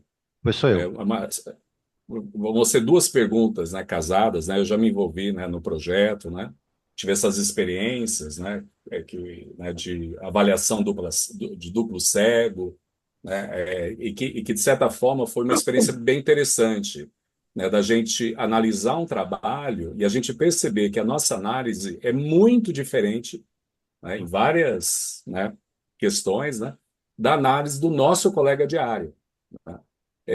A minha pergunta, acho que vai um pouco nessa direção, né? A educação ambiental, ela tem uma característica que ela não está associada a uma área do conhecimento em específico, né? De certa, até como os dados mostraram, ela acaba estando difusa em várias áreas do conhecimento, né? E cada área possui a sua característica, né? Suas formas, né? De compreender até a ciência, né? E que, de certa forma, né, quando um grupo, por mais que ele seja heterogêneo, até que ponto esse grupo, né, do Projeto arte, né, ele se caracteriza como um grupo com nível de heterogeneidade, né, capaz de reconhecer, né, nesse conjunto de produção, efetivamente os trabalhos de educação ambiental.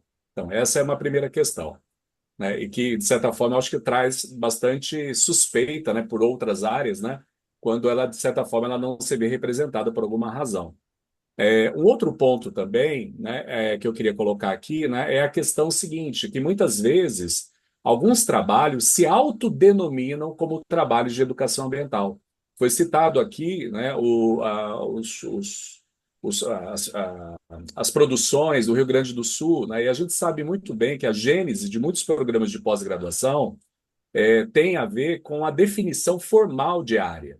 Portanto, muitas vezes um trabalho que era um trabalho de sociologia, ele passa a ser um trabalho de educação ambiental porque ele ficou agora, foi colocado dentro de um programa de educação ambiental, ou o programa passou a se chamar um programa de educação ambiental e automaticamente isso induz todos os trabalhos considerarem também trabalhos de educação ambiental. Existe um dado bem interessante nesses trabalhos do Rio Grande do Sul, que muitas vezes eram trabalhos que não tinham nada a ver, eram trabalhos sobre menor de rua, trabalhos de direito penal, que seja, né? E que uma saída desses trabalhos foi dizer a seguinte frase, né? Essa pesquisa foi desenvolvida com base nos referenciais da educação ambiental, né?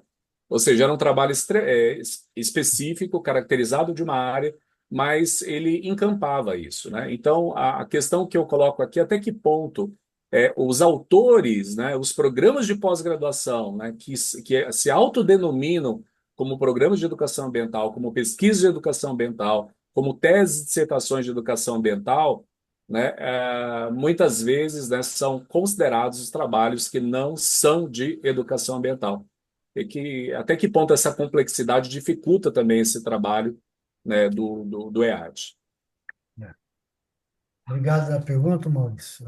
Você viveu isso e realmente, assim, primeiro, ao longo desses anos todos, né, 16 anos que eu fiquei no EART, assim, eu aprendi que é uma área bastante diversificada, né, e diversificada do ponto de vista das áreas e do ponto de vista das compreensões sobre o que é educação ambiental, sobre o que é desenvolvimento sustentável, sustentabilidade e assim por diante, né?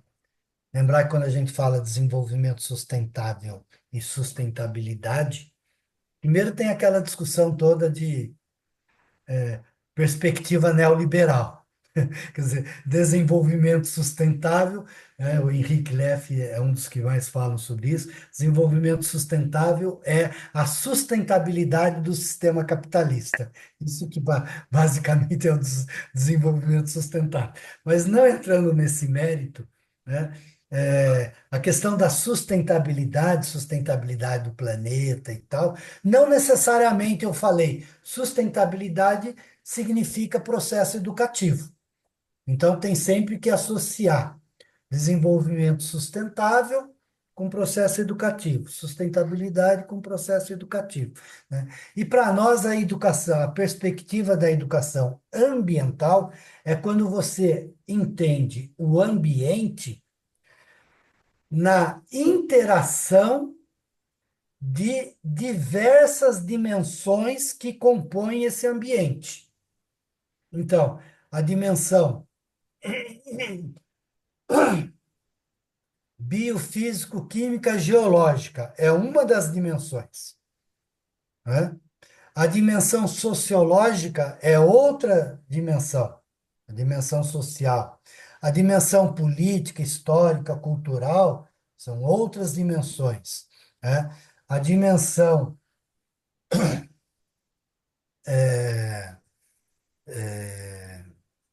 eu já falei, acho, né? Dimensão artística, né? Pode colocar dentro da cultural e tal. Então, a gente entende que ambiente é uma perspectiva integrada, multidisciplinar. Então, um trabalho que é exclusivamente sociológico, para nós não é educação ambiental, né? Porque ele não lida a perspectiva sociológica de maneira integrada com a perspectiva, por exemplo, biofísico, químico, geológica ou biológica e tal. Um trabalho, agora vamos mexer com o Maurício, biólogo de carteirinha, né? Um trabalho no Químico. campo, por exemplo, da biodiversidade, sobretudo no campo da ecologia, se ele não fizer uma discussão numa perspectiva humana, numa perspectiva sociológica, numa perspectiva, se a perspectiva for só de extinção da espécie, ele é um trabalho de ecologia, mas não de educação ambiental.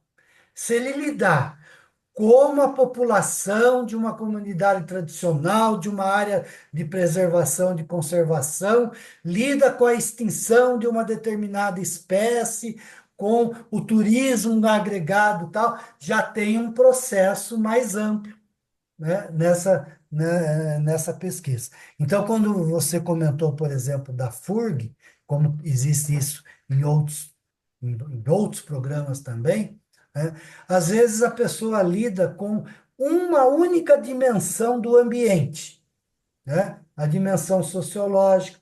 A FURG tem muitos trabalhos na perspectiva artística, a dimensão artística, né?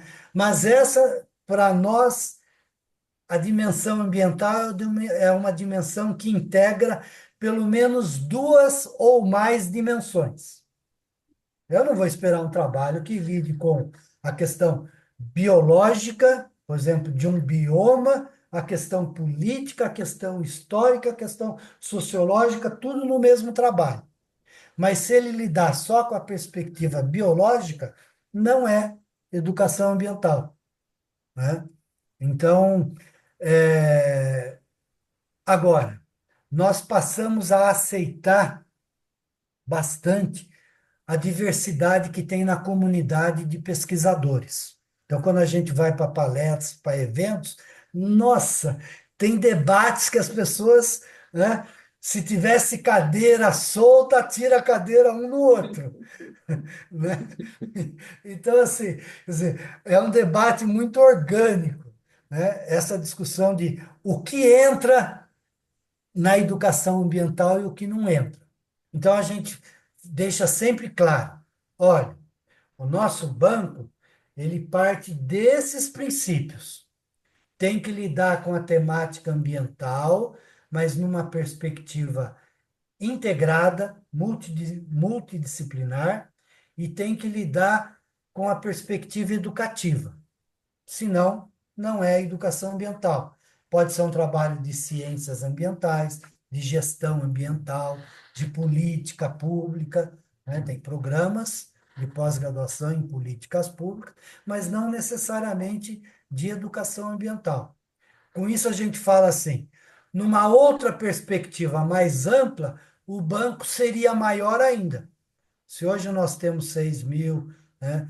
Se pegar até 2023, eu estimo chegarmos a 9 ou 10 mil trabalhos em educação ambiental, 10 mil trabalhos, pelo menos. Se a gente ampliar mais essa noção, né?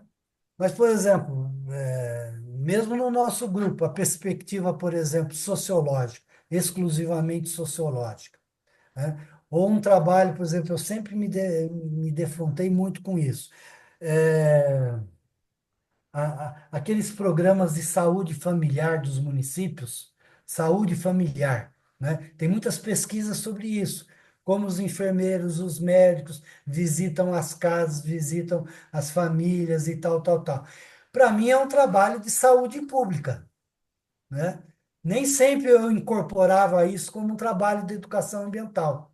Para outras pessoas, falou em saúde pública, é educação ambiental.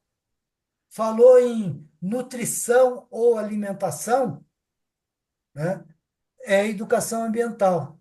Eu já não acho, eu acho que tem que ter outros elementos para ser considerado. Quais são esses outros elementos? Duas ou mais dimensões dessas que eu falei têm que estar presentes, né? Mas isso não é consenso na área, inclusive tem disputas, não chega ao nível de jogar cadeiras, né? Mas tem disputas, disputas de poder, né? Como tem na comunidade científica, né? Disputas por espaço, por poder, poder de projeção pessoal, poder de para obtenção de financiamentos e tudo mais, né? Tem disputas por o que vai se considerar educação ambiental, desde aqueles que consideram que educação ambiental tudo cabe, né? Tudo que é educação cabe em educação ambiental, ou aqueles que são mais restritivos. Eu considero que o nosso grupo é mais restritivo. Quando exige que tenha duas ou mais dimensões integradas, né, ele é mais restritivo. Tem outros grupos que são mais abertos, né? Joia. Ok, Jorge, eu passo para o Marcelo agora. Obrigado. Perdão. Eu vou procurar ser rápido também para ver se os, os estudantes querem fazer pergunta. Eu fiquei, primeiro, assim, parabéns pelo trabalho. Eu conhecia muito de relance, né? E uma pena saber que você deixou o grupo, né, no papel aí de coordenação, né? Bom, me chamou a atenção, né, que quando você disse que a CAPES não tem nenhuma base como ela, né, que você tenha conhecimento, e não é porque você não conhece, porque você conhece no mundo, né? E as pessoas, eu acho que costumam ver a CAPES por um outro viés, né, um viés assim um pouco depreciativo, né, da avaliação, né? Enfim, e eu acho que a CAPES ela cumpre um papel de constituição da pós-graduação brasileira, que sem dúvida nenhuma é ela que faz. E pós-graduação brasileira é sinônimo de pesquisa, né? O país tem essa característica ainda hoje de que basicamente toda a pesquisa produzida no país ela é produzida a partir de formação de recursos humanos na pós-graduação, né? A gente pode estender talvez aí para um pós-doutorado, mas enfim, basicamente, né, eu tomo isso como uma verdade que precisava ser até levantada a partir de bancos de dados também, né? Mas o que eu queria colocar é o seguinte: você disse, bom, não tem nenhum motivo razoável para a CAPES considerar né, a formação da base de teses a partir de 85, não é isso que você colocou, 87. né? 87, isso. E aí o outro ponto é que por 2 anos ela descontinuou e quando voltou, faltam informações, né? Aí eu queria que, dentro da tua experiência, que você colocasse aí quais são as dificuldades, né, para que a CAPES faça, né, se debruce sobre um trabalho tão essencial que é a construção da memória, né? A gente está falando de construção de memória, né? Nós não podemos esquecer que a memória é digital daqui já tem um tempo e vai passar a ser cada vez mais digital. Então, o que não está nessas bases digitais não está na memória da humanidade mais, né? E isso a gente tem várias outras questões vinculadas, né, até a política de tecnologias digitais no país, mas eu queria que, em particular, você, né, falasse assim, o que que você vê como resistência ou problema para que a CAPES dê mais atenção, né, para recuperar todas as teses e dissertações, digitalizá-las como a Unicamp fez. Eu sou, né, eu fiz mestrado e doutorado na Unicamp e eu achei genial quando, né, eu soube que todas as teses tinham sido digitalizadas, né, que eu acho que deveria ser a função de todas as universidades brasileiras. Talvez a CAPES pudesse, né, incentivar isso. Bom, enfim, eu não vou falar mais, senão, mas eu queria te ouvir um pouco sobre isso, que eu acho que é um ponto central, não só para o EART, mas para qualquer outro tipo de, né, de trabalho de sistematização de dados que venha a ser feito no país, né? É. Só para você, é que eu não conheço você, o Marcelo Jordan e o Maurício Matos, certamente fizeram intercâmbios internacionais muito maiores do que eu, conhecem outros países, e a realidade da pesquisa acadêmica e das universidades de outros países.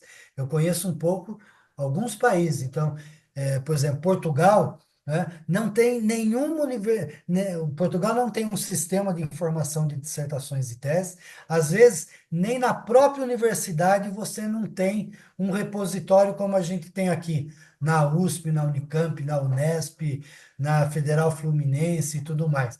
Um lugar que você clique e que você acesse todas as dissertações e teses defendidas naquela instituição. Nem, eu não estou falando dos PDFs, eu estou falando apenas da relação de trabalhos defendidos.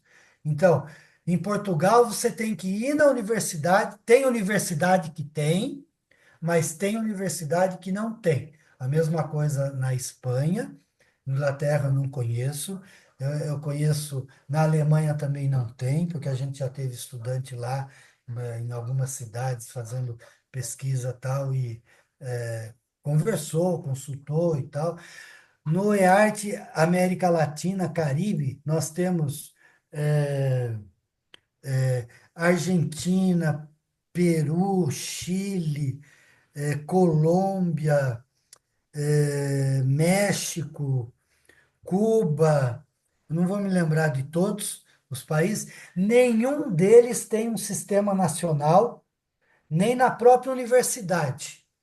Então, é como se eu tivesse na USP, e para saber as dissertações e teses defendidas na USP, eu tivesse que ir na biblioteca ou na secretaria de pós-graduação da Faculdade de Educação, do Instituto de Física, do Instituto de Química, do Instituto de Astronomia e Geologia, né? O IAG que vocês têm, é Astronomia e Geologia, né? No Instituto de Matemática, na EASH, né? E na USP-LES, quer dizer, é muito louco. Ninguém faz levantamento se na própria universidade não tem um banco centralizado. Então, a gente ter a CAPES, embora seja de 87 para frente, mas também assim, do ponto de vista da produção, como ela é crescente de maneira exponencial, né? Quando a gente pega assim, os 10 últimos anos, corresponde a 90% de toda a produção. 80% de toda a produção.